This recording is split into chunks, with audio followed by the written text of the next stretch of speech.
नमस्कार। India debate में आप सबका स्वागत है।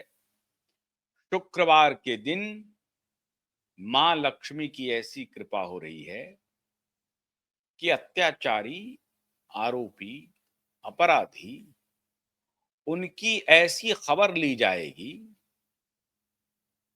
और वो भी भरी अदालत में, उच्च अदालत में। ये कोई डिस्ट्रिक्ट कोर्ट में नहीं, हाई कोर्ट में। हाई कोर्ट में ऐसी खबर ली जाएगी जिसकी कल्पना इन आरोपियों ने नहीं की थी। और आज मैं आपने एसएसआर वॉरियर और दिशा के लिए न्याय मांगने वाले अपने सभी दर्शकों को, और आज स्वयं आपके सामने वो बोलने वाले हैं, दर्शकों को आज भरोसा दिलाता हूं कि जो लड़ाई हम लोगों ने शुरू की है उसकी जीत की शुरुआत हो गई है। कैसे, कल अदालत में क्या हुआ, हाई कोर्ट में क्या क्या हुआ, ये सब जानने के लिए हमारे साथ सीधे मुंबई से जुड़ रहे हैं एडवोकेट नीलेश ओझा, जो कल अदालत में मौजूद थे। और नहीं, अदालत में भी मौजूद नहीं, कैसे कैसे घटनाक्रम हुआ, कैसे इनको ज्वाइन करना पड़ा, किन हालातों में ज्वाइन करना पड़ा, और फिर यह मामला कैसे हुआ अदालत में, इसकी दिशा अब क्या है, वो आप इनकी ही जुबानी सुनते हैं। तो एडवोकेट नीलेश ओझा, बहुत बहुत स्वागत है आपका, बहुत बहुत स्वागत है। कल सुनने में आया नीलेश जी की आपको उम्मीद नहीं थी कि 53 नंबर पर लगा हुआ मामला सुनवाई के लिए आ जाएगा और परसों लेट नाइट ये रजिस्टर हो जाएगा कल के लिए। हमने भी उम्मीद नहीं की थी जी। हाँ, यस यस, क्या है कि एक दिन पहले, मतलब परसों के दिन, एक दूसरा मैटर था हमारा एडवोकेट देवकृष्ण भांबरी का, कॉम्पेंसेशन का रेट है, तो वो मैटर था 53 नंबर पे। वो आया नहीं शाम तक, 5-5:30 बजे तक वो आया नहीं, बोर्ड डिस्चार्ज हो गया। तो ये कल 53 था, तो ये आने का चांस थोड़ा कम था और थोड़ा सा मेरा तबीयत भी थोड़ा डाउन लग रहा था, तो फिर मैं घर पे रुका हुआ था और मैंने कहा आया तो मुझे बता देना, मैं ऑनलाइन ज्वाइन कर लूंगा वर्चुअल। और बाकी सब लोग अपने एडवोकेट या ईश्वर अग्रवाल, ये तली निजाम साहब, विजय पुरले साहब, ये सारे लोग कोर्ट में थे, तो अभिषेक वगैरह सभी। तो 1:30 बजे मैटर आ गया फर्स्ट हाफ में, अकल्पनीय। हाँ हाँ, और मैटर आया तो मैं जल्दी जल्दी में ये ब्लेजर और बैंड पहन के बैठ गया। तो कोर्ट ने कहा, मिस्टर ओझा आपने गाउन नहीं पहना है, प्रॉपर अटायर नहीं है, हम आपको सुन नहीं सकते। मैं ठीक है, सॉरी साहब, मैं तब तक मैंने कीप बैक करने के लिए अपने लोगों ने बोला, मैं वहां से ये हो गया, लॉग आउट हुआ। फिर उन्होंने 3 बजे रखा मैटर, 3 बजे पहला मैटर अपना ही, लंच ब्रेक के बाद में मैटर आने के बाद, हाँ फिर आप गॉन में आए। हाँ, फिर गाउन में आया। फिर कोर्ट ने बोला, हाँ बोली। मैंने कहा साहब आज मुझे नहीं बोलना है, आपने वार्निंग दिया था, उनको इंस्ट्रक्शन दिया था, तो सरकारी वकील बोलेंगे ना कि भाई आप हमको रिपोर्ट दे रहे कि नहीं बताओ। तो कोर्ट बोला हाँ यस, 174 सीआरपीसी का आपका जो भी रिपोर्ट है आपका। तो फिर उनकी सरकारी वकील की चालू हो गई मनोहर कहानियां। वो कहानी में क्या बताया उन्होंने? ऐसा मेन बात पे आने का नहीं ना, तो फिर एक छोटा सा कागज लेके आ गए, जैसा सुशांत सिंह राजपूत केस में तो भी बड़ा रिपोर्ट दिया, स्टेटमेंट गायब कर दिया, यहाँ पर एक कागज ऐसा और कोर्ट को दिया। कोर्ट क्या बोलता है, क्या है ये इंटीमेशन है, रिपोर्ट कहाँ है?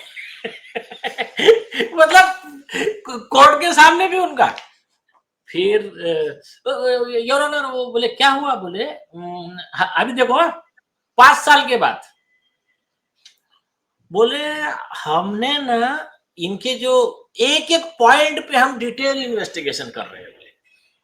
सतीश सालिया ने जितने भी पॉइंट कहे हैं ना, हम डाउट रखना ही नहीं चाहते बोले लोगों के मन में। तो तो अभी हमने बोला अभी ऐसा हंसी आ रही है हमको यार, अभी क्या बोल रहा हूँ। तो ये सदी के दो सबसे बड़े जोक है ना। आदित्य ठाकरे कह रहा है कि महिलाओं पे अत्याचार हो रहे उसके लिए लड़ना जरूरी है हमको, ये वो काम हम करेंगे। तो अभी वैसा ही जोक हो गया। ठीक है। तो नहीं, तो वकील साहब ने कहा कि हम सतीश सालियान के एप्लीकेशन में जितने मुद्दे उठाए गए हैं सबकी डिटेल इंक्वायरी कर रहे हैं। हाँ, तो बोले कि उसमें बोले हमने फिर से जो इनका जो आरोप लगा था कि सीसीटीवी टैंपर किए गए, उसमें जो आदित्य ठाकरे पहले दिख रहा था उसको गायब कर दिया गया और फ्रेम एडजस्ट किए गए, तो वो हमको थोड़ा सा मतलब ऐसा पूरा बोल भी नहीं रहे, मतलब इनडायरेक्टली क्या कि ठीक है हमको उसमें थोड़ा सा लगा इनकी बात में दम, तो हमने फिर से फॉरेंसिक को भेजा है। हो गया। लैब को तो कोर्ट क्या बोलता है, ये वो बाजू में रखो, पहले बताओ। बोले डेथ कब हुई, बोले बताओ तुम। 9/6/2020। अच्छा, आज कितना हो रहा है, 5.5 साल हो रहा है ना। तुम क्या कर क्या रहे हो तुम। बोले इतना इतना दिन लगता है, और बोले आपका 174 का खर्च चल रहा है ना इंक्वायरी, आपको सिर्फ इतना ही बताना है ना ये सुसाइड है कि मर्डर है, आपको बाकी क्या करना है, बाकी हम देखेंगे ना इधर। तो वो जो पॉइंट था ना, कोर्ट ने जो बोला कि आपको ये 5 साल कितने दिन से चल रहा है तुम्हारा नौटंकी है, और कितने दिन चलने वाला है। चुप, कोई जवाब नहीं। उनको लगा कि कोर्ट को गुमराह करने की टेक्निक काम नहीं आ रही, और कोर्ट ने तो कोई ध्यान ही नहीं दिया, वो तुम्हारा कचरे के डब्बे में डालो उसे, मतलब ऐसा डायरेक्टली नहीं बोला, वो तुम्हारा वो फॉरेंसिक मालूम है क्या करने वाले। तो ये फॉरेंसिक का क्या है इसमें, अपना ये था जेसिका लाल के केस में, वो तो फॉरेंसिक भी एडजस्ट कर लिए थे उसमें, उसको क्या वैल्यू, छोड़ो ना। अच्छा, ये हो गया। मैं बोलने का ट्राई किया, मैं कोर्ट को बताना चाहता, मैं कहा सब जाने तो दो चीजें देने को बोलो ना इनको जो रिकॉर्ड पे है। एक है मोबाइल टावर लोकेशन, दूसरा है सीन रिकंस्ट्रक्शन रिपोर्ट। उस पे एक वर्ड नहीं। हो गया, कोई बात नहीं। तो बोले हम मतलब जहां उनको लगता है जहां एडजस्ट हो सकता है उतना ही घुमाने का, 2-4 महीने और घुमाने का, उनको बस मैटर डिले करने का है। अच्छा, मैं बोलने गया तो कोर्ट ने बोला कि मिस्टर ओझा शांत रहो, अभी हम हैंडल कर रहे हैं ना इनको, आप शांत रहो। तो ठीक है। फिर ये विषय हुआ। फिर उन्होंने बड़े बेमन से जो स्टेटमेंट वगैरह रिकॉर्ड किए थे वो वाली फाइल दिए कोर्ट को। कोर्ट ने देखा, अच्छा ये सारे स्टेटमेंट में जो बोला है वेरीफाई किया है क्या, बोले रोहन राय का स्टेटमेंट वेरीफाई किया है क्या, बोले उनको तो एक्सपेक्टेड ही नहीं था ये। फिर वो उनका चालू हो गया, बोले हाँ ये वो मतलब सवाल एक पूछते थे, झट से घुमा देते थे दूसरा सरकारी वकील। क्या बोले, योर ऑनर हमने इनके पिताजी का बोले 3-4 बार स्टेटमेंट रिकॉर्ड किया, इनके मदर का भी रिकॉर्ड किया 3-4 बार, और बोले उन्होंने पहले बोला बोले कि ये इसमें हमको कोई ये नहीं है, कुछ नहीं, अभी 5 साल के बाद आ गए। मतलब कुछ सवाल पूछे रोहन राय का कि झट से दूसरा सवाल दूसरी पॉइंट पे लाने का, कोर्ट ने पकड़ा उनको। जो हमारे पिटीशन में था वही पॉइंट कोर्ट ने बोला। 1 मिनट, बोले कितने बार रिकॉर्ड किया आपने, बोले 3-4 बार स्टेटमेंट। ये आप बोल रहे हैं ना एक्सीडेंटल डेथ रिपोर्ट की इंक्वायरी कर रहे हैं 174 में इतने बार रिकॉर्ड क्यों किया बताओ।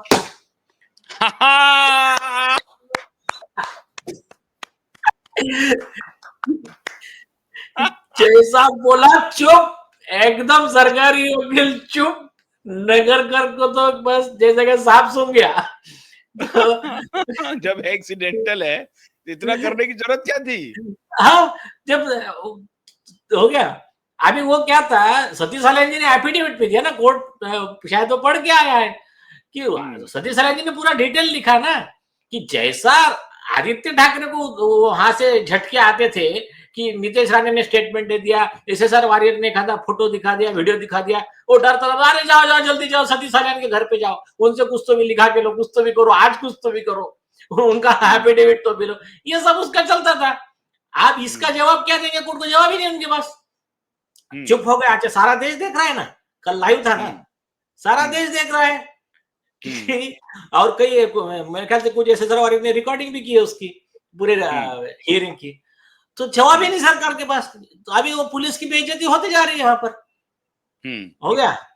अच्छा, दूसरी चीज, इस पे तो बोलने को तैयार ही नहीं, मोबाइल टावर लोकेशन और सीन रिकंस्ट्रक्शन पे बोलने को तैयार ही नहीं।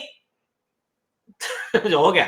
सीन रिकंस्ट्रक्शन के बारे में जब आपने पॉइंटेड सवाल किया, आपने पॉइंट रेज किया, तो उसके पीछे आपकी ये मंशा रही होगी कि अगर ये सीन रिक्रिएशन पर कोई रिपोर्ट देता है तो उस पर आप ये आपत्ति ले सकते हैं कि मिला और सब कुछ ठीक हो जाएगा, एक बार सीन रिक्रिएशन हम लोगों के सामने में हो जाए, हम लोग संतुष्ट हो जाएंगे, और ये पूरी तरह से फंस जाएगा। एफिडेविट पे ऑलरेडी ऑन रिकॉर्ड दिया है।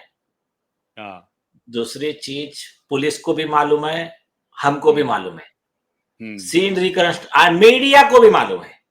पहले दिन मीडिया में न्यूज भी आई थी, सीन रिकंस्ट्रक्शन हुआ, उसमें ये आया ऑन रिकॉर्ड कि ये वहां पर गिरी नहीं सकती, ये जो है सीधी नीचे गिरी थी, जो ऊपर से ये डमी बॉडी फेंके थे ना, वो सीधी नीचे गिरी थी। तो बोले अरे वो रिकॉर्ड बनाने वाले ने बना दिया है, बाद में फोन आ गया, अरे हटाओ हटाओ हटाओ। हाँ हो गया, चलो अभी तो खुश नहीं है, अभी तो अगले डेट पे अभी देखते जाइए क्या होने वाला है। अभी सेकंड को मुद्दा आया फिर कोर्ट का, कोर्ट ने कहा अच्छा मुझे इतना बताओ, ये आपने स्टेटमेंट रिकॉर्ड किया, और मैंने कहा सर मेरे क्लाइंट का मतलब सतीश, हमारा ही स्टेटमेंट हमको नहीं दे रहे। कोर्ट ने बोले आप ये मुझे बता दो कि इनको ये स्टेटमेंट डॉक्यूमेंट देने में प्रॉब्लम क्या है। कोई जवाब नहीं। कोई जवाब नहीं, चुप। नहीं उनका कैसा रहता फिर, अच्छा था वो उस दिन सतीश सालन चिल्ला रहा था, अरे तेको सवाल क्या पूछ रहे हैं, जवाब क्या देना है। चलो ठीक है।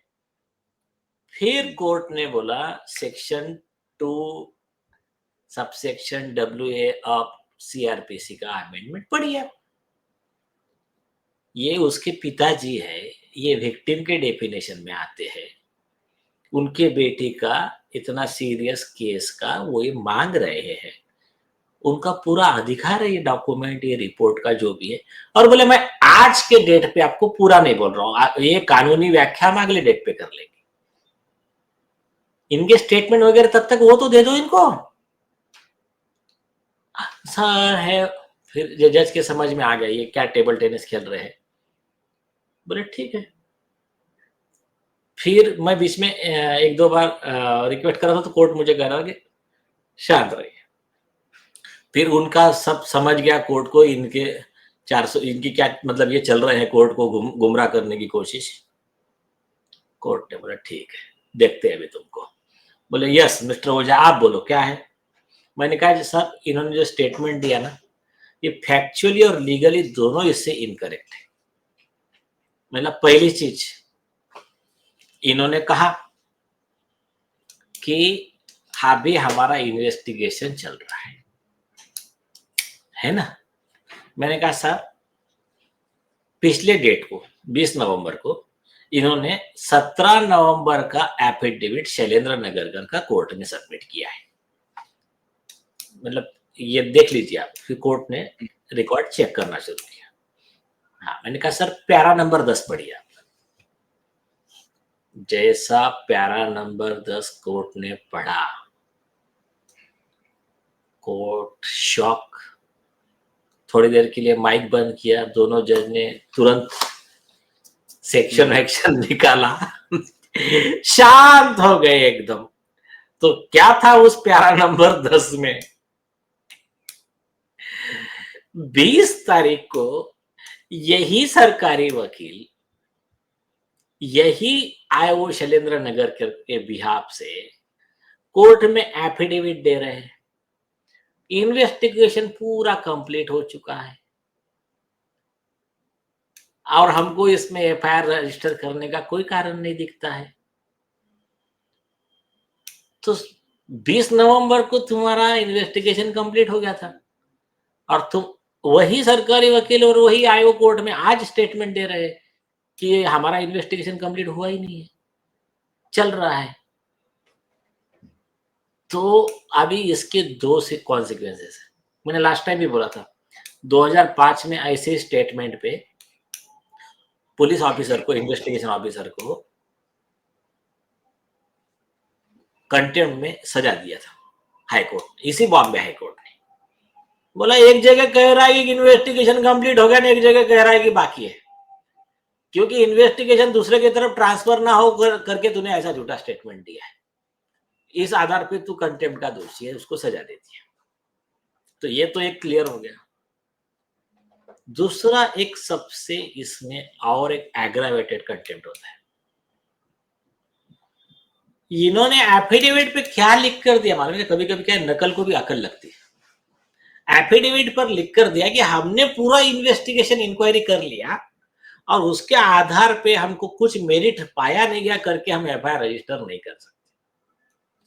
सुप्रीम कोर्ट के संविधान पीठ ने 2014 में ललिता कुमारी के केस में देश के सारे पुलिस को गाइडलाइन दिया, किसी की भी कंप्लेंट आई तो कंप्लेंट में आरोपी दोषी है या नहीं है या कंप्लेंट झूठी है, ये इंक्वायरी एफआईआर रजिस्टर्ड करे बगैर आप नहीं कर सकते।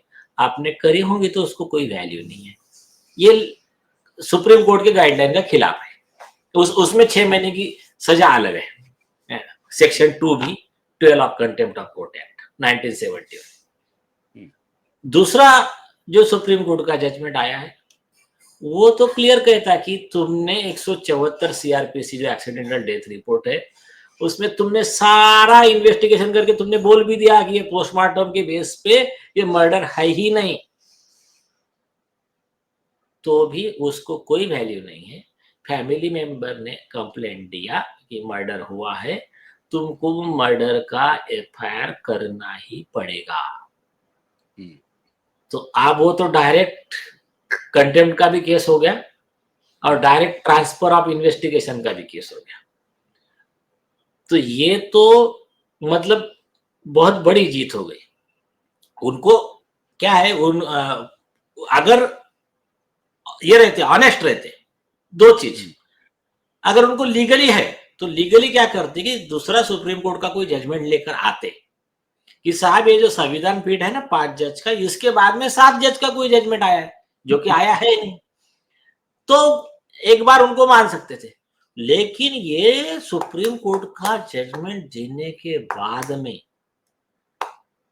उसके खिलाफ में एफिडेविट दे रहे हैं, तो अभी इनको कौन बचा सकता है, यही देखना है हमको। कल कोर्ट के नजर में आ गया, समझ में आया, कोर्ट की नजर में ये बात आ गई होगी ना कि भाई अगर ये जो सिंपल बात है कि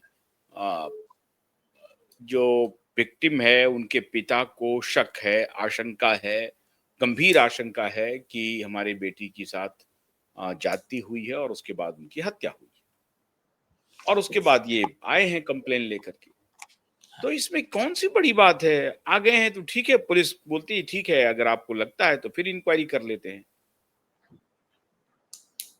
इसमें क्या आपत्ति है? तो ये बात अदालत को समझ में आ गई ना कि ये नहीं कर रहे हैं, इसका मतलब है कि फॉल प्ले कंफर्म है।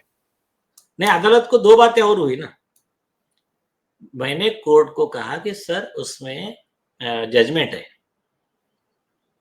लेटेस्ट जजमेंट है, वो ये कहता है कि इनको पूरी कॉपी रिपोर्ट की मुझे देना ही पड़ेगा और उसके बाद में फिर उसके काउंटर क्या है वो सब मैं दूंगा।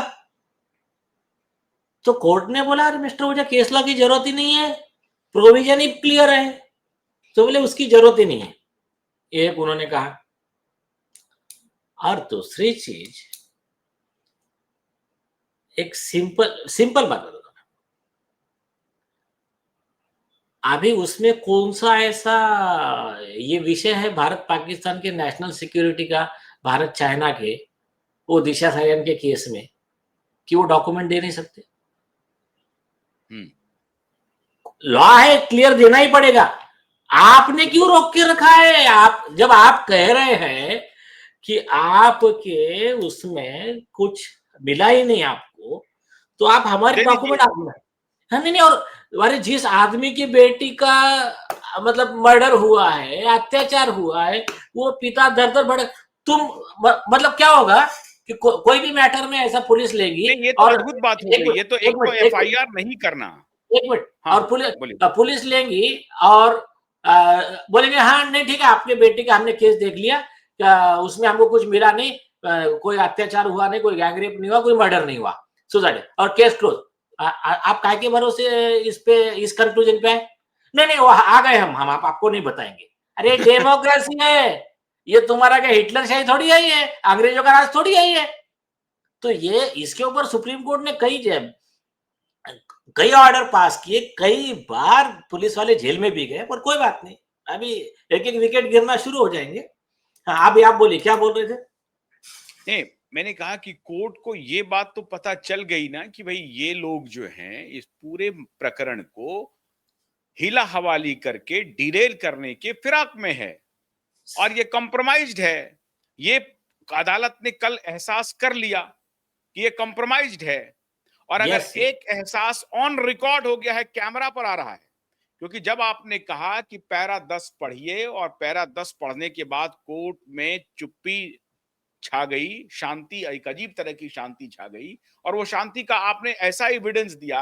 भाई 20 नवंबर को ये आदमी कह रहा है केस हमने क्लोज कर दिया, और फिर उसके बाद कह रहा है कि इन्वेस्टिगेशन जारी है, तो फॉल तो यही हो गया, बाकी चीज को छोड़ दीजिए। एक एफआईआर रजिस्टर तो कर नहीं रहा है, दूसरा जो डॉक्यूमेंट इन्होंने जांच किया है ये खुद कह रहा है कि उसमें कुछ नहीं पाया गया है, तो दे दो। बराबर बराबर। और क्या है, कोर्ट की नजर में तो आ गया। सुनिए, उन्होंने कल फिर टाइम मांगा, कोर्ट ने बोला चलो ठीक है मंडे को सुनवाई कर लेते फिर। अब नहीं नहीं नहीं नहीं, फिर हाथ पांव जोड़ने लगे, सर सर प्लीज 10 तारीख के बाद। कोर्ट ने बोला 11 तारीख, 10 के बाद ना 11 तारीख। तो कोर्ट के नजर में आ गए। और हाँ, कोर्ट ने मतलब जिसको समझ गया उसको समझ गया, एकदम शार्प और सिंपल तरीके से बोला।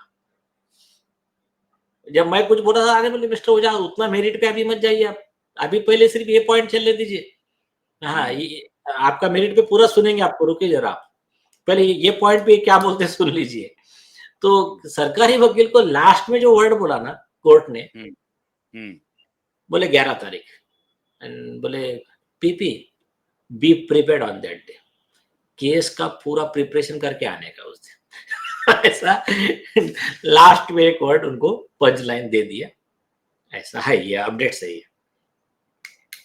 नहीं, अगर अदालत ने कह दिया कि भाई मंडे को करते हैं, मंडे को नहीं नहीं नहीं नहीं हम 11-10 को करते हैं, और फिर वो 11 कह रहे हैं, ये साबित कर रहा है कि अब अदालत इस बात को मान चुकी है कि ये गुंडे पुलिस वाले जो हैं ये इधर उधर का बहाना बना रही है, और इसके साथ बहुत बड़ी पॉलिटिकल हस्ती जो है वो खेल कर रही है, और अदालत अब इस मामले में नहीं है, और एक अबला पिता को, एक माता को न्याय देने के लिए अदालत ने मन बना लिया है। यह साबित कर रहा है। देखिए कैसे कैसे चेन ऑफ इवेंट देखिए। 1:30 बजे ये मैटर लग जाता है, हमको भी आपको भी ये कल्पना नहीं थी कि ये 1:30 बजे मैटर आ जाएगा हियरिंग के लिए, 1:30 बजे आ जाता है। जब आप प्रिपेयर्ड नहीं होते हैं तो वो आपको वार्न करते हैं, कहते हैं कि mister Ojha you are not in proper attire, you please be ready with attire, ठीक है ना। फिर आप कहते हैं कि ठीक है मिलॉर्ड, मैं तुरंत कोट वोट पहन के, गाउन वाउन पहन के आता हूं, और फिर 3 बजे पोस्ट लंच पहली हियरिंग ले लेते हैं। फिर कहा जाता है कि मंडे को लेंगे, मंडे को ले लेते हैं, हाथ पैर जोड़ा, कहा 10 तो चलो 11 करते हैं। ये चेन ऑफ इवेंट बताता है कि अदालत ने मन बना लिया है कि जेल भेजेंगे आदित्य ठाकरे को।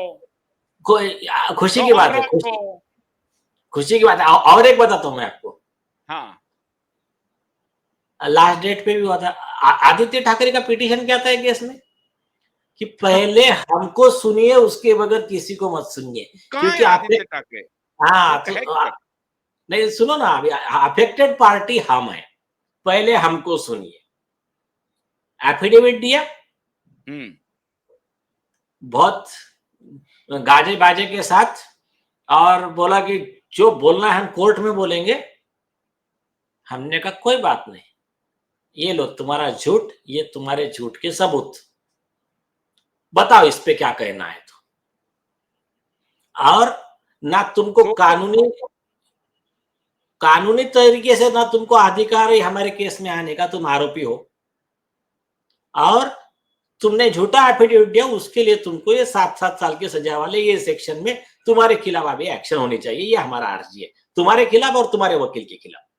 दिया कोर्ट में, पहले तो कुछ डेट पे थे, वो देने के बाद जिस दिन जस्टिस सारंग कोतवाल ने राइटिंग में ऑर्डर दिया, जो जो जवाब देना है दे देना, लास्ट चांस, आप पूरी प्लीडिंग कंप्लीट करो, अगले डेट से सुनवाई शुरू होगी। मतलब 20 नवंबर की जो डेट लगी थी, वो जो सितंबर में ऑर्डर हुआ था, 2 महीने का डेट दिया था। सब पूरा जितना टाइम लेना ले लो, सरकार ले ले, वो आदित्य ठाकरे ले, और कौन है सभी ले लो। 20 तारीख को गायब, कल गायब। तो ये जो है ना, ये सारा देश देख रहा है। प्रभात, ये वीडियो निकालिए रिया और आदित्य का। नहीं, गायब क्यों हो गए वो? कोर्ट को कोई पूछता है क्या? कोर्ट को कुछ समझता है क्या? आदित्य ठाकरे, उनको कितना एंगेजमेंट है आपको पता नहीं। अभी देखते दिखाते हैं, उधर तो झूठ बोल देना है। नहीं, अब आदित्य ठाकरे को इस बात का एहसास हो गया है कि मैंने गलत एफिडेविट दिया है, बाकी तो बाजू में, अभी बाजू में जाएगा क्या? तो दिशा सालियान के केस क्या नहीं है ये तो बाद में जाएगा। तुमने एक कोर्ट में एक एफिडेविट लगा दिया है, उस एफिडेविट में तुमने कहा है कि मैं 28 साल का हूं, मैं एमएलए नहीं हूं, और सजा होना है। नहीं सुनिए, इससे भी बड़ा झूठ, ये तो 2 छोटे झूठ हो गए, इससे और एक बड़ा झूठ, मुझे सीबीआई ने क्लीन चिट दिया है कि दिशा सालियान के केस में आदित्य का कोई हाथ नहीं है। ऐसा सीबीआई ने दिया, वो भी एफिडेविट पे लिख रहा है, एफिडेविट पे लिख के दिया है, एफिडेविट पे लिख रहा है। जरा फोटो दिखाओ। तो ये मैं दिखा रहा था नीलेश जी कि ये माननीय अदालत, अगर आज हमारे शो को देख रहे हैं, अगर आप देखेंगे, मैं मिलॉर्ड से और आदरणीय जज साहब से अनुरोध करता हूं कि देखिए ये कैसे फरार हो रहा है, लेकिन इनका एंगेजमेंट क्या है। देखिए एंगेजमेंट देखिए, रिया जी के साथ कहां कहां। फॉर्चुनेटली रिया जी भी वहां मौजूद थी, ये भी पहुंच गए, फॉर्चुनेट था, लेकिन ये एक फ्रेम में नहीं आना चाहते थे। लेकिन ये देखिए कैमरा वाले पकड़ लिए, इधर भी फ्रेम घुमा दिया, इधर भी फ्रेम घुमा दिया, ये वीडियो में पकड़ा गए। तो इसलिए अदालत में आने की इनको फुर्सत नहीं है, या इनके वकील को भी नहीं। वकील साहब भी इनके पीछे पीछे घूम रहे होंगे ना, वकील साहब भी इनके पीछे पीछे घूम रहे हैं। सबसे दुख की बात यह है, सबसे दुख की बात यह है नीलेश जी, सबसे दुख की बात, इसे चलाते रहिए आप वीडियो को। सबसे दुख की बात है नीलेश जी कि अब मुंबई की जनता को यह तय करना पड़ेगा। मुंबई की, मैं साफ कह रहा हूं, मैं राजनीति कर रहा हूं, मैं राजनीति कर रहा हूं। राजनीति का मतलब होता है वो पॉलिटिक्स नहीं जो आप समझते हैं। राजनीति का मतलब होता है श्रेष्ठ नीति कर रहा हूं आपके साथ। श्रेष्ठ नीति के तहत मैं कहता हूं कि बीजेपी, कांग्रेस, ये वो, उसको छोड़िए।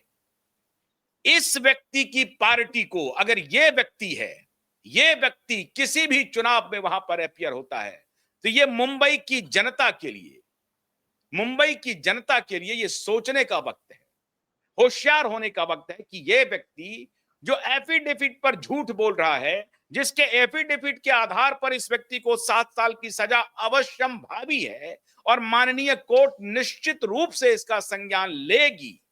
हर एक 100% माननीय कोर्ट इसका संज्ञान लेकर रहेगा, नहीं लेने का सवाल नहीं है। क्योंकि ये कहता है कि सीबीआई ने मुझे दिशा केस में क्लीन चिट दे दिया, सीबीआई के पास वो केस था ही नहीं। नंबर 1, ये एमएलए है, इसने एमएलए का जिक्र किया नहीं, इसका उम्र 28 साल नहीं है, इसने 28 साल अपना उम्र लिखा। ये तो फॉर्जरी है, झूठ है जो ऑन रिकॉर्ड आ रहा है, तो इसको जेल जाना है। फिर भी ये आदमी कैसे कैमरा के सामने आता है, कैसे मैं तो कहता हूं रिपोर्टर इनके पास कैसे जाते हैं।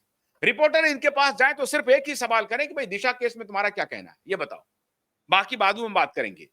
तुम कौन हो? बाला साहब ठाकरे के पोते हो, उद्धव के बेटे हो, फॉरगेट इट। तुम राजनीति में हो, एमएलए हो, उसको छोड़ो, पहले ये बताओ दिशा केस में तुम्हें क्या कहना है? नहीं कहा जा रहा है। हाँ नीलेश जी बोलिए सर। नहीं नहीं, वो पूछा है रिपोर्टर ने तो उन्होंने जवाब दिया है ना यार, आप कैसी बातें कर रहे हो? हाँ। रिपोर्टर ने एकदम स्ट्रेट फॉरवर्ड सवाल पूछा वो, हाँ, कि भाई आप सिर्फ 2 बातें बताइए, दिशा को आप जानते थे कि नहीं जानते थे, और उस दिन आपका मोबाइल टावर लोकेशन कहाँ था? हाँ। बोले मैं जवाब दूंगा ही नहीं। तो फिर बोले फिर मैं कोर्ट में जवाब दूंगा। तो मैंने कोर्ट को बोल दिया, मैंने कहा सर देखिए इन्होंने इंटरवेंशन लगाया है, पहले ये डिसाइड कर लेते हैं अपन, चलो बाकी केस बाजू में रहने दो, क्योंकि उसका कहना है ना मुझे सुने बगैर आप कोई ऑर्डर पास मत कीजिए, तो सुन लीजिए उसको। तो उसका वकील ही नहीं, तो वो हो गया, कोर्ट ने बोला अब दो से गायब है। हाँ, 2 डेट तो से गायब है। हाँ, तो फिर अच्छा रिक्वेस्ट भी नहीं कर रहे ना यार, ऐसा नहीं, देखो क्या है वो रिक्वेस्ट भी नहीं कर रहे। सलाह दिया होगा इसके वकील ने या इसके किसी सीनियर वकील ने कि आप उसमें जाइए भी मत? वो उनका प्रॉब्लम है, सुनिए। लेकिन तो, नहीं मैं एक सवाल देश जानना चाहता होगा नीलेश जी, पहले जिनने सलाह दिया होगा जब आपने पीआईएल किया, ये फौरन आ गया इंटरवेंशन लेकर के, तो एक झूठ वहां पकड़ा गया, पीआईएल वाला एफिडेविट का झूठ अलग है, फिर इसका झूठ अलग है, दोनों एफिडेविट में झूठ है, एक से बढ़कर एक। लेकिन जब पीआईएल वाले झूठ पे ये इंटरवेंशन फाइल कर रहा था कि हमें सुन लीजिए तब तक नहीं दीजिएगा, फिर उसके बाद सतीश जी का बयान, तब भी इसके वकील रहते थे, तो क्या सोच करके इन्होंने आइए तब लगाया होगा, और क्या सोच करके अब इनके वकील फरार हैं? अभी उनको ही मालूम, लेकिन क्या है उनका वकील भी आरोपी है ना इस केस में, क्या है हाँ लॉ है, देखिए लॉ सबको लागू है। जो वकील ये गलत ड्राफ्ट बनाया, गलत कानून बताया, वो वकील भी कंटेम्प्ट का, परजुरी का, फोर्जरी का सेम सजा का हकदार है।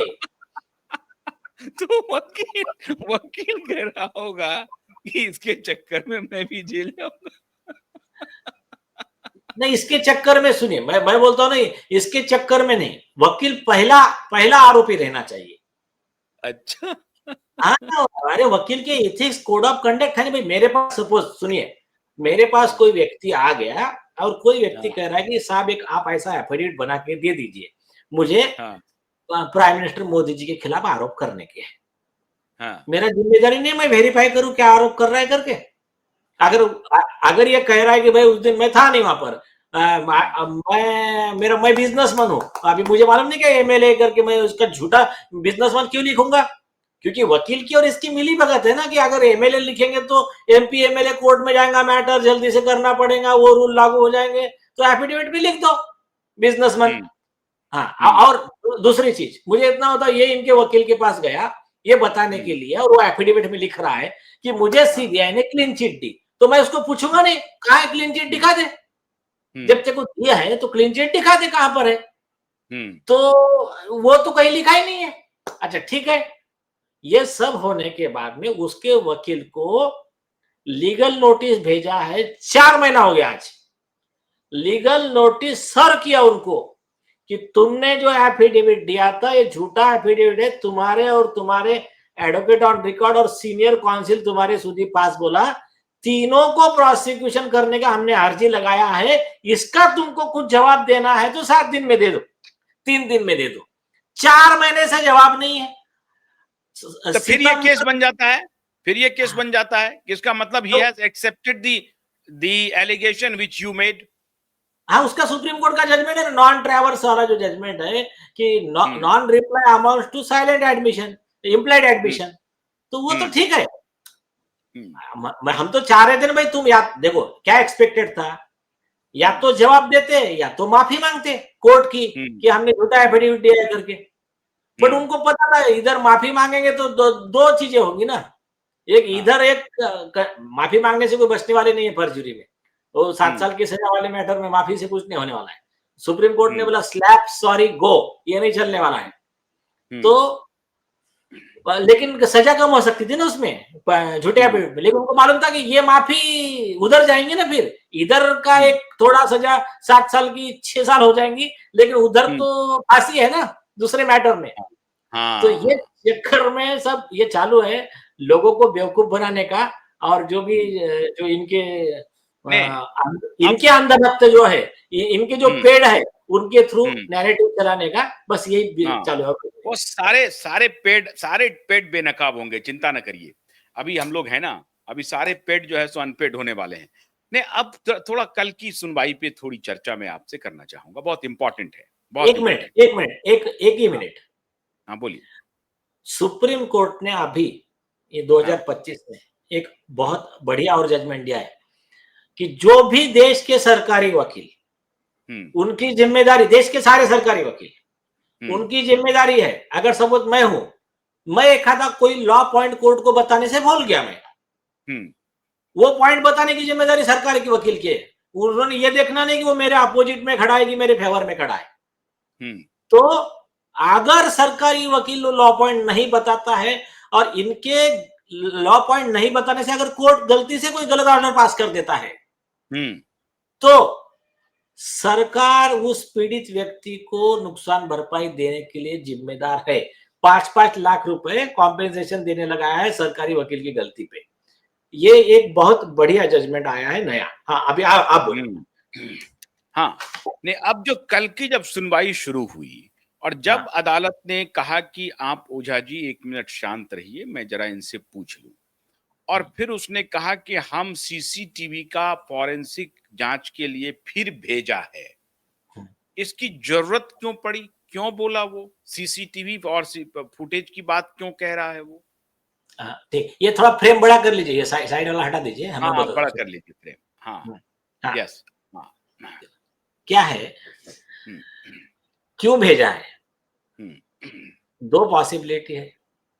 पहली पॉसिबिलिटी है, इनको ये कोर्ट के हियरिंग को टालना है, इसलिए लिख दिया है एफिडेविट पे। अच्छा, ये आज नहीं कह रहे हैं, 20 तारीख को जिस दिन एफिडेविट दे रहे हैं कोर्ट में, यहां पर एफिडेविट दे रहे हैं कि क्लोज हो गया, और वहां पर ओरली बोल रहे हैं कि सर हमारा इन्वेस्टिगेशन जारी है। नहीं, और लास्ट हियरिंग में इसने कहा कि क्रूशियल कुछ इंक्वायरी बाकी है। बस क्रूशियल मतलब यही, यही। हाँ, लेकिन मेन बात कर ही नहीं रहे। हाँ, और मेन बात सबको मालूम है, बच्चे को मालूम है, हर पुलिस वाले को मालूम है, मैक्सिमम जजेस को भी मालूम है, पब्लिक प्रोसिक्यूटर को भी मालूम है, वो बेचारा का हाथ कांप रहा होगा जब साइन कर रहा होगा तो। अरे उनको खुद को मालूम है, इसलिए तो ऐसी बातें कर रहे ना। नहीं तो आप इनका आर्गुमेंट सुनो ना। अगर एक आधा सपोज कोई दूसरा कोई आरोपी होता है या दूसरा कोई पिटिशन होता है जिसमें इनके पास सब ये राइट ट्रैक पे होते हैं, तब इनका आर्गुमेंट सुनना आप सरकारी वकील का। तो आपको मालूम पड़ेगा। लेकिन ये है, 1 मिनट सुनिए, सरकारी वकील किसके पक्ष में खड़ा होता है? सरकारी वकील का लॉ यह है कि सरकारी वकील नाम के लिए सरकारी वकील होता है, लेकिन सुप्रीम कोर्ट ने कहा you are first officer of the court. आपको you can not be mouthpiece of the prosecution. उनका माउथ पीस बोल के जो पोस्टमैन की तरह आपने काम नहीं करना है। उधर से उन्होंने बोला और आपने जाके कोर्ट में बोला नहीं। अगर उसमें शिवनंदन पासवान का एक जजमेंट है सुप्रीम कोर्ट का, संविधान पीठ का, उसमें सुप्रीम कोर्ट ने क्या बोला कि अगर सरकार ने आपको कोई इंस्ट्रक्शन दिया कि क्लियर किया, ये खास करके आदित्य ठाकरे जैसे लोगों के केस का है, बोले अगर सरकार ने आपको इंस्ट्रक्शन दिया कि ये आरोपी के खिलाफ का केस अभी अपने को आगे नहीं चलाने का है, उसको विड्रॉ करने का प्रोसिक्यूशन, तो आपका जिम्मेदारी है आपने कोर्ट उनको बोलने का कि क्या ये मैटर में केस विड्रॉ नहीं कर सकते, ये चीजें है, ये आपका जिम्मेदारी है। अगर बोले फिर भी सरकार नहीं मानी तो आपके पास में 2 ऑप्शन है, ऑर्डर में लिखा है संविधान पीठ ने, बोले आपके पास में 2 ऑप्शन है। एक, आप या तो रिजाइन कर दो अपने पोस्ट से, बोलो कि मैं ये केस नहीं लड़ूंगा, या तो फिर आप कोर्ट में बोलो कि ये सरकार ने ये दिया है अर्जी लगाने के लिए, लेकिन इस लॉ पॉइंट से मैं सहमत नहीं। तो बोले इसके अलावा आपको कोई अधिकार नहीं है कि वो उन्होंने जो बोला। अच्छा, अब पब्लिक प्रोसिक्यूटर सरकार झूठ बोल रही है, सही बोल रही है, हर स्थिति में सरकार के पक्ष में खड़ा होना पड़ता है उनको। ये क्या मजबूरी है? इसलिए क्योंकि वो सरकार उनको अपॉइंट करती है, सरकार उनको पैसा देती है। क्या ये इस मजबूरी के तहत करते हैं, या इसमें एक खास तौर का एक इंडिपेंडेंस भी है, एन्जॉय करता है पब्लिक प्रोसिक्यूटर? मैंने बताया ना आपको, अभी सुप्रीम कोर्ट का गाइडलाइन बताया कि अगर किसी आरोपी को सरकार बचाना गाइडलाइन तो अलग है, मैं ये कह रहा हूं कि एक इनहेरेंट, हाँ, है क्या कि नहीं नहीं, हम मान लीजिए कि हम मानते हैं, तो उस पर क्या सरकार एक्शन ले लेगी पब्लिक प्रोसिक्यूटर के खिलाफ, या उसे तो कह देगी? नहीं, फिर क्या करते हैं, फिर सरकार हटा देती है उसको। सरकार को क्या है कि उनकी बात होता है ना अभी, ठीक है। तो इसलिए सुनिए, अभी इसलिए क्या होता है, इसलिए क्या होता है कि जो लोग या तो जिनको एम्बिशन रहते हैं, या फिर जिनको ये रहता है कि मुझे इसमें बहुत पैसे मिल रहे हैं, कैसे पोस्ट है, स्टेटस है, सरकार के साथ जुड़े हुए हैं, कई अदर भी बेनिफिट होते हैं, ऐसे जो विचार वाले लोग होते हैं सरकारी वकील, तो फिर वो तो फिर एकदम निरा झूठ बोलते रहते हैं। सरकार ने जो बोला वही फाइनल। ठीक है, अब आपके दूसरे पॉइंट पर आते हैं नीलेश जी। आपने कहा कि कोर्ट ने उनसे पूछा कि ये जो स्टेटमेंट आपने रिकॉर्ड किया है इसको वेरीफाई किया, और उसमें पहला ही स्टेटमेंट उन्होंने कहा कि ये रोहन रॉय का। इसका मतलब कोर्ट ये जान रही है कि रोहन रॉय कौन है। अदालत को पता चल गया है कि ये रोहन रॉय कौन है, क्योंकि अदालत ने रोहन रॉय का नाम लिया, नाम लेकर के पूछा कि रोहन रॉय के स्टेटमेंट को वेरीफाई किया, जिस पर उन्होंने कहा कि हमने 2-3 बार कर लिया सर। और फिर अदालत ने क्रॉस किया कि तुमने 2-3 बार क्यों किया, जब ये एक्सीडेंटल डेथ की इंक्वायरी हो रही थी तो। नहीं, वैसा नहीं हुआ, सुनिए। हाँ, 2-3 रोहन राय का स्टेटमेंट 2-3 बार वेरीफाई किया, वैसा नहीं पूछा कोर्ट ने। कोर्ट ने क्या पूछा कि ये जो रोहन राय का स्टेटमेंट है, ये जो कह रहा है, तो आपने उसका जो कहना है वो वेरीफाई किया है कि, इतना ही पूछा कोर्ट ने। हाँ, तो वो यस सर, नो सर, जो भी चल रहा था उनका टाइम पास। नहीं यस बोला या नो बोला? हाँ, नहीं यस बोला, लेकिन एकदम ऐसा दबे हुए स्वर में, लेकिन झट से घुमा दिया विषय को। बोले नहीं हमने बोले, हाँ विषय, सवाल पूछा अलग, जवाब दिया अलग। बोले वो सतीश साल्यान जी का स्टेटमेंट हमने 3-4 बार रिकॉर्ड किया, कोर्ट पूछ रहा है तुम, हाँ ऐसा है वो। हाँ, तो नहीं तो सतीश साल्यान का 3-4 बार किया, मैं वही कह रहा हूँ। सतीश साल्यान का जब आपने 3-4 बार रिकॉर्ड किया, तो फिर कोर्ट ने पूछा कि 3-4 बार क्यों किया, जरूरत क्या थी? हाँ, तो उसका जवाब कुछ नहीं था, उसका जवाब नहीं था। तो ये जवाब जब नहीं था, तो ये तो कोर्ट के संज्ञान में आ गया ना। अरे इस विषय का संज्ञान आ गया ना। नहीं, मैं ये कह रहा हूँ, इस विषय का संज्ञान आ गया, ये ऑन रिकॉर्ड हो गया ना। मैं इसलिए कह रहा हूं कि अब ये क्राइम प्रोसीड कर रहा है, कि जब ये हियरिंग अब जो नेक्स्ट 11 तारीख को होगी, तो इसमें ये सारे मुद्दे ऑन रिकॉर्ड हैं। मतलब कहने का ये है कि पब्लिक प्रोसिक्यूटर सरकार का जो आर्गुमेंट है, वो जितना बोलते जा रही है सरकार, उतना फंसते जा रही है। ये मेरे कहने का तात्पर्य है कि जितनी बार वो मुंह खोल रही है सरकार, जितनी बार मुंह खोल रही है अदालत में, उतनी बार वो फंसते जा रही है।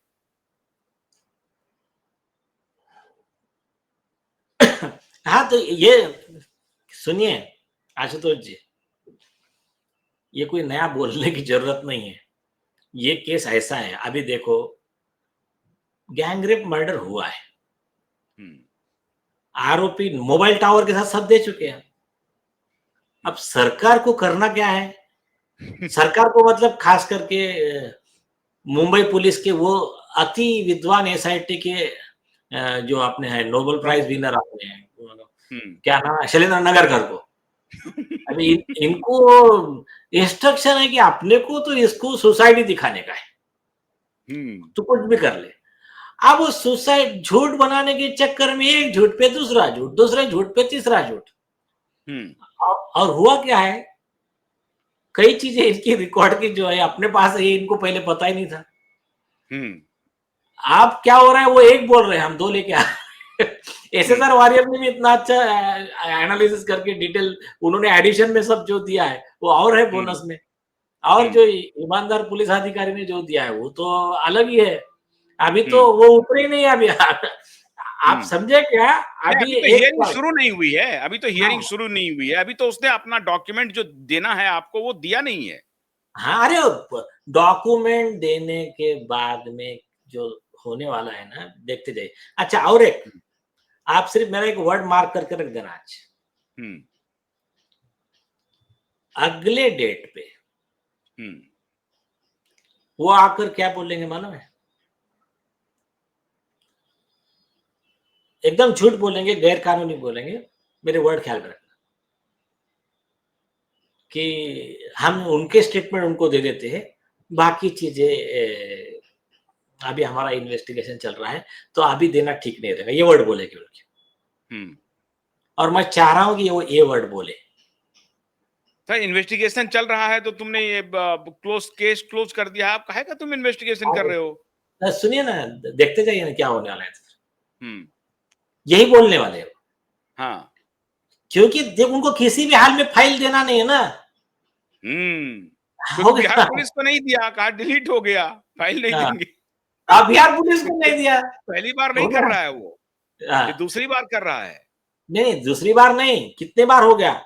लास्ट टाइम हमने लीगल नोटिस दिया था, ये नोटिस दिया था उनको 22 मार्च 2025 को लीगल नोटिस है, ये केस लॉ के साथ में मेंशन करके हमने हर चीज डॉक्यूमेंट पे किया है, और ये एफिडेविट कोर्ट में दिया है कि आप ये केस लॉ के तहत, ये लड़की के पिता है दिशा सालियान के पिता सतीश सालियान, आपको बाइंडिंग है सारे रिपोर्ट की कॉपी देना। फिर ईश्वरलाल अग्रवाल जी और पूरी टीम गई, तो डीसीपी भोईटे के कहने पे नगरकर ने रोते रोते रोते रोते पोस्टमार्टम रिपोर्ट दिया, और बाकी बोला आप मैं नहीं दूंगा, आप कुछ भी कर लो। आप समझेगा, मतलब उसका कहना कंटेम्प्ट हो जाए, कुछ हो जाए, मैं जेल में जाऊं पर मैं नहीं दूंगा। हो गया। ऐसा तो फिल्मों में भी नहीं होता है। हाँ, बराबर। ऐसा फिल्मों में भी नहीं होता है कि भाई इतना इतना ब्रॉड डे लाइट में झूठ बोले जा रहा है और निर्लज्ज भी हुए जा रहा है, गाली भी सुन रहे हैं, पूरी अदालत फटकार रही है, सब कुछ कर रही है, लेकिन उनको कोई असर नहीं हो रहा है। अभी अगले डेट पे हाँ, अपने जो स्टॉक में जो है चीजें, हाँ, स्टॉक में से एक चीज अगले डेट पे जो जिन्होंने खुद लेकर आए थे, वो चीज, वो मामला जिन्होंने खुद उठाया था, वो खुद रहने वाले कोर्ट में उस दिन। अच्छा। इनको सिर्फ, हाँ, कल अगली डेट पे सिर्फ ये जवाब देने दो इनको। रिकॉर्ड पे आ जाने दो, रिकॉर्ड पे आ जाने दो, बस कोई बात नहीं साहब। नहीं, अगर उसके बाद मान लीजिए कि ये एक के बाद एक झूठ बोलते जा रहे हैं, सारे झूठ ऑन रिकॉर्ड होते जा रहे हैं, उसके बाद बेंच बदल दिया, बदल दिया, क्या होगा? अरे क्या होता, होने दो, छोड़ दो ना अभी यार, अब इतना कहाँ आगे जा रहे हो, रुको ना जरा। नहीं, मैं ये कह रहा हूं बेंच बदल देंगे अब। हाँ, फिर क्या होगा? तो अरे ये फिर जो क्या अभी होगा? तक की जो हियरिंग हुई है, इसका कोई लोकस स्टैंड नहीं रहेगा क्या नेक्स्ट बेंच नहीं, में? नहीं, वो रहेगा, सब ऑन रिकॉर्ड रहेगा ना कि साहब ये फलाने बेंच की हियरिंग में ये बोल रहे थे, ये ऑन रिकॉर्ड है। बेंच नहीं होता, वो अदालत होता है, व्यक्ति नहीं महत्वपूर्ण है ना, वो अदालत है। अरे सब चीज ऑन रिकॉर्ड है, सब चीज ऑन रिकॉर्ड है, उनका एफिडेविट भी ऑन रिकॉर्ड है। कल जो हियरिंग हुआ है वो भी सब मीडिया में भी आ चुका है, और उसकी वीडियो रिकॉर्डिंग भी एसएसआर वॉरियर के पास है। मैं हम लोग तो क्या करते, कुछ रहा तो लीगल नोटिस पे मेंशन करते कि ये डेट पे हुआ था, अगले डेट पे आपको ये करना है नोटिस। तो क्या होगा, उसका एक जोक बोलता हूं मैं, क्या हुआ कल, आपका फ्रेम स्टील हो गया क्या?